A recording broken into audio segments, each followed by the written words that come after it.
ನಮಸ್ಕಾರ ಮಕ್ಕಳೇ. ನಾವು ಇಂದಿನ ತರಗತಿಯಲ್ಲಿ ಹೊಸ ಪಾಠವನ್ನ ನಾವು ತಿಳಿದುಕೊಳ್ಳೋಣ. ಆ ಪಾಠ ಯಾವುದೆಂದರೆ ಅರಿವೇ ಗುರು. ಪಾಠ 7. ಮೊದಲಿಗೆ ಪಾಠ ಪೂರ್ವ ಚಟುವಟಿಕೆಯನ್ನು ನಾವು ತಿಳಿದುಕೊಳ್ಳೋಣ. ಕೆಳಗಿನ ಪ್ರಾಣಿ ಪಕ್ಷಿಗಳ ಚಿತ್ರಗಳನ್ನು ಗುರುತಿಸಿ ಹೆಸರುಗಳನ್ನ ಬರೆಯಿರಿ. ಮಕ್ಕಳೇ, ಇಲ್ಲಿ ಕೆಲವೊಂದಿಷ್ಟು ಚಿತ್ರಗಳನ್ನ ನಾನು ತೋರಿಸ್ತಾ ಇದ್ದೀನಿ. ಈ ಚಿತ್ರಗಳ ಹೆಸರುಗಳನ್ನ ನೀವೇನ್ ಮಾಡ್ಬೇಕು, ಬರಿಬೇಕು ಮಕ್ಕಳೇ. ಈ ಮೊದಲನೆಯ ಚಿತ್ರ ಯಾವುದು? ನೀವೆಲ್ಲ ನೋಡಿರ್ತಕ್ಕಂತ ಒಂದು ಪ್ರಾಣಿಯ ಚಿತ್ರ ಇದು, ಹೌದಾ? ಯಾವ ಪ್ರಾಣಿ? ವೆರಿ ಗುಡ್, ಇದು ಅಳಿಲು. ನಂತರ ಇದು ನಮ್ಮ ರಾಷ್ಟ್ರೀಯ ಪಕ್ಷಿ, ಹೌದಾ? ಯಾವುದು ನಮ್ಮ ರಾಷ್ಟ್ರೀಯ ಪಕ್ಷಿ? ಎಸ್ ಮಕ್ಕಳೇ, ಯಾವುದೆಂದರೆ ನವಿಲು.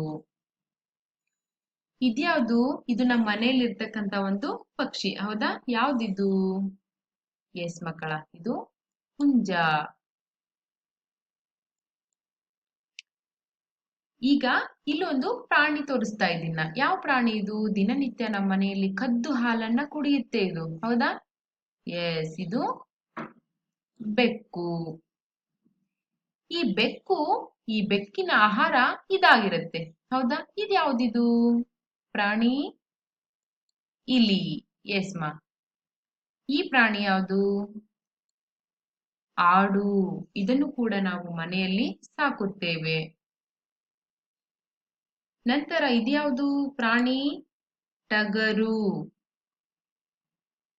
ಈಗ ಜಗತ್ತಿನಲ್ಲಿ ಈ ಒಂದು ಪಕ್ಷಿಯ ಒಂದು ಸಂತತಿ ತುಂಬಾನೇ ಕಡಿಮೆಯಾಗಿದೆ. ಯಾವುದಿದು ಪಕ್ಷಿ?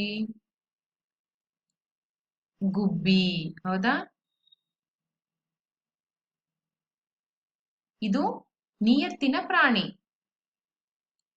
ನಿಮಗೆಲ್ರಿಗೂ ಕೂಡ ಇದು ಇಷ್ಟ ಆಗುತ್ತೆ, ಹೌದಾ? ನಾಯಿ. ಈ ಎಲ್ಲಾ ಹೆಸರುಗಳನ್ನು ನೀವು ನಿಮ್ಮ ಪಠ್ಯ ಪುಸ್ತಕದಲ್ಲಿ ಕೊಟ್ಟಿರುವಂತಹ ಸ್ಥಳದಲ್ಲಿ ಏನ್ ಮಾಡಬೇಕು, ಈ ಎಲ್ಲ ಪ್ರಾಣಿ ಪಕ್ಷಿಗಳ ಹೆಸರುಗಳನ್ನ ನೀವು ಬರಿಬೇಕು ಮಕ್ಕಳೇ. ಈಗ ಇಲ್ಲೊಂದು ಚಿತ್ರ ಕೊಟ್ಟಿದ್ದಾರೆ, ಚಿತ್ರವನ್ನ ಗಮನಿಸಬೇಕು. ಇಲ್ಲಿ ಕೋಳಿಗಳಿವೆ, ಆಕಳುಗಳಿವೆ, ಹೌದಾ? ಮತ್ತೆ ನರಿ ಕಾಣಿಸ್ತಾ ಇದೆ, ಹೌದಾ? ಮತ್ತೆ ಹಿಂದ್ಗಡೆ ಹಚ್ಚ ಹಸಿರಿನಿಂದ ಕೂಡಿರ್ತಕ್ಕಂತ ಮರಗಳು ಕೂಡ ಕಾಣಿಸ್ತಾ ಇವೆ. ನಂತರ ಮನೆಗಳು ಕೂಡ ನಿಮ್ಗೆ ಕಾಣಿಸ್ತಾ ಇದೆ ಮಕ್ಕಳೇ. ಅರಿವೇ ಗುರು, ಈ ಒಂದು ಪಾಠವನ್ನ ನಾವು ಅಧ್ಯಯನವನ್ನ ಮಾಡೋಣ.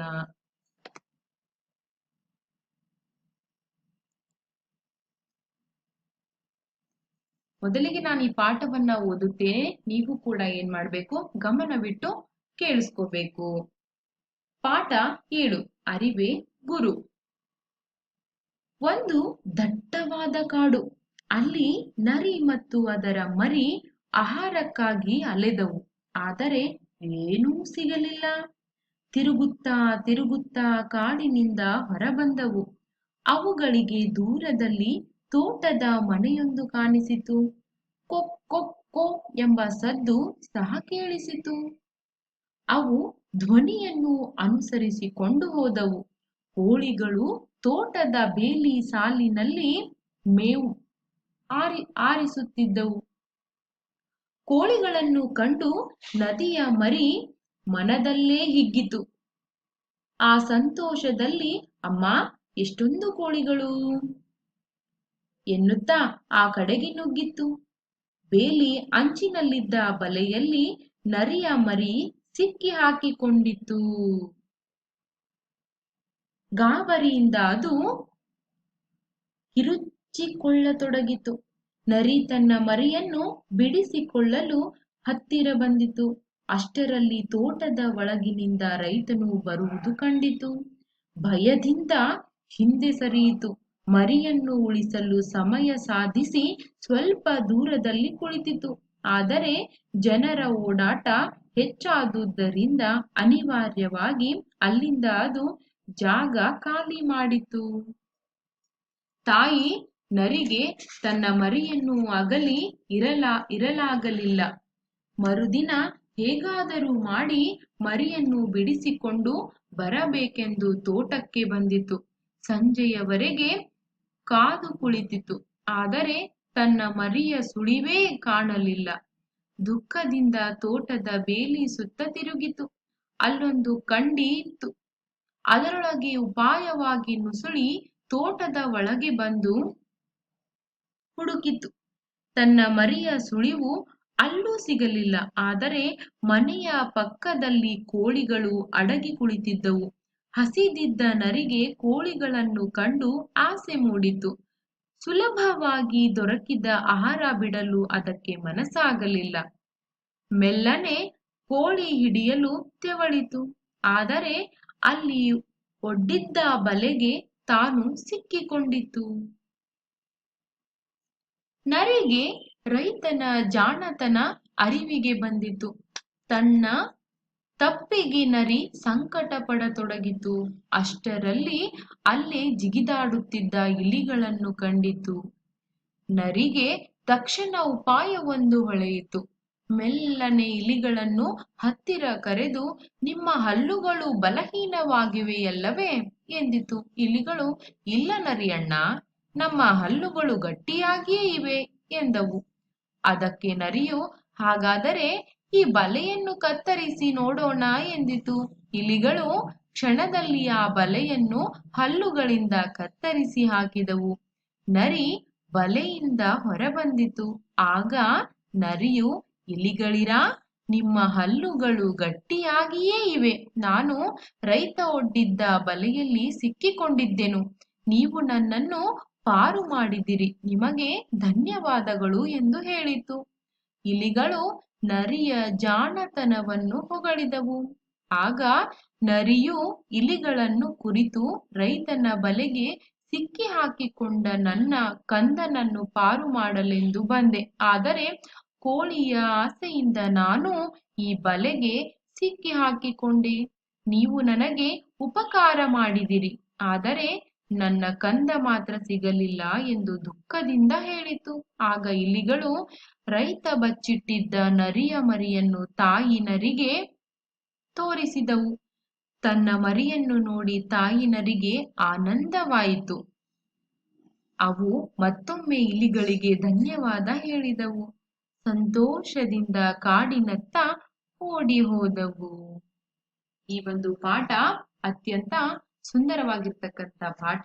ಈ ಒಂದು ಪಾಠವನ್ನ ನಿಮ್ಗೆ ಏನ್ ಮಾಡಿದ್ದಾರೆ, ಕೊಟ್ಟಿದ್ದಾರೆ. ಮುಂದೇನ್ ಮಾಡೋದು ಅಂದ್ರೆ, ಈ ಪಾಠವನ್ನ ಓದಿದ್ದೀನಿ. ಈ ಪಾಠದಲ್ಲಿ ಬರ್ತಕ್ಕಂಥ ಕೆಲವೊಂದಿಷ್ಟು ಪದಗಳನ್ನ ನೀವು ಸ್ಪಷ್ಟವಾಗಿ ಉಚ್ಚರಿಸಬೇಕು ಅಂದ್ರೆ ನೀವು ಆ ಪದಗಳನ್ನ ಹೇಳ್ಬೇಕು ಮಕ್ಕಳೇ. ಧ್ವನಿ: ಸದ್ದು, ತೋಟ, ಕೋಳಿ, ಬೇಲಿ, ಸ್ವಲ್ಪ, ಬಲೆ, ಆಹಾರ, ಹಿಗ್ಗಿತು, ನುಗ್ಗಿತು, ಆತಂಕ, ಹತ್ತಿರ, ಸುಳಿವು, ಉಪಾಯ, ಅಡಗಿ, ಅನಿವಾರ್ಯ, ಜಿಗಿದಾಡು, ಬಲಹೀನ. ಈ ರೀತಿಯಾಗಿ ನೀವು ಪದಗಳನ್ನ ಓದ್ಬೇಕು ಮಕ್ಕಳೇ.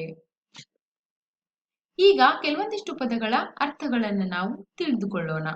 ಸದ್ದು: ಸದ್ದು ಅಂದ್ರೆ ಗದ್ದಲ. ನೀವೆಲ್ಲ ಮನೆಯಲ್ಲಿ ಗದ್ದಲವನ್ನ ಮಾಡ್ತಾ ಇರ್ತೀರಲ್ಲ, ಅದೇ ಸದ್ದು ಅಥವಾ ಶಬ್ದ. ಮೇವು ಅಂದ್ರೆ ದನಕರುಗಳು ಏನ್ ಮಾಡ್ತೀವಿ, ದನಕರುಗಳಿಗೆ ಆಹಾರ ಅಂತ ಹೇಳಿ ನಾವು ಮೇವನ್ನ ಹಾಕ್ತಿವಿ. ಅನಿವಾರ್ಯ: ತಪ್ಪಿಸಲಾಗದ. ಅನಿವಾರ್ಯ ಇದರ ಅರ್ಥ ತಪ್ಪಿಸಲಾಗದ. ನಾವು ಈಗ ಅನಿವಾರ್ಯ ಇರೋದ್ರಿಂದ ಏನ್ ಮಾಡಿದೀವಿ, ಮನೆಯಲ್ಲೇ ಇದ್ದೀವಿ. ಹೌದಾ? ಕೊರೋನಾ ಬರುತ್ತೆ ಅನ್ನೋ ಒಂದು ಭಯದಿಂದ ನಾವೀಗ ಮನೆಯಲ್ಲೇ ಇದ್ದೀವಿ. ಅಪಾಯ: ಅಪಾಯ ಇದರ ಅರ್ಥ ಕೇಡು ಅಥವಾ ಹಾನಿ, ತೊಂದರೆ. ತೋಚದೆ ಅಂದ್ರೆ ದಿಕ್ಕು ಕಾಣದೆ. ನೀವು ಮನೇಲಿ ಒಬ್ರೇ ಇರ್ತೀರಿ, ಏನ್ ಮಾಡ್ಬೇಕು ಅನ್ನೋದು ನಿಮಗೆ ತೋಚೋದೇ ಇಲ್ಲ, ಅಂದ್ರೆ ದಿಕ್ಕು ಕಾಣದೆ. ಸಮೀಪ: ನೀವೆಲ್ಲರೂ ನನ್ನ ಹತ್ತಿರ ಬಂದ ಹಾಗೆ. ಹೌದಾ? ಸಮೀಪ ಅಂದ್ರೆ ಹತ್ತಿರ. ಕಂಡಿ ಅಂದ್ರೆ ಒಂದು ರಂಧ್ರ. ಇಲಿಗಳು ಕೂಡ ರಂಧ್ರವನ್ನ ಏನ್ ಮಾಡುತ್ತೆ, ನಿಮ್ಮ ಮನೆಯಲ್ಲಿ ತೋಡುತ್ತೆ ಮಕ್ಕಳೇ. ಮತ್ತೆ ಅದಕ್ಕೆ ಇನ್ನೊಂದು ಹೆಸರು ಏನಂದ್ರೆ ತೂತು ಅಂತ ಅರ್ಥ ಆಗತ್ತೆ. ಮಕ್ಕಳೇ, ನೀವು ಅರಿವೇ ಗುರು ಗದ್ಯ ಪಾಠವನ್ನ ಓದುವುದರ ಜೊತೆಗೆ ಏನ್ ಮಾಡಿದ್ದೀರಿ, ಪದಗಳ ಅರ್ಥಗಳನ್ನು ಮತ್ತೆ ಗಟ್ಟಿಯಾಗಿ ಶಬ್ದಗಳನ್ನು ಕೂಡ ಓದಿದ್ದೀರಿ. ಮತ್ತೆ ನಾನು ಈ ಪಾಠದಲ್ಲಿ ಬರ್ತಕ್ಕಂಥ ಅರ್ಥವನ್ನ ಮುಂದಿನ ತರಗತಿಯಲ್ಲಿ ನಿಮಗೆ ನಾನು ಹೇಳ್ತೀನಿ. ಧನ್ಯವಾದಗಳು.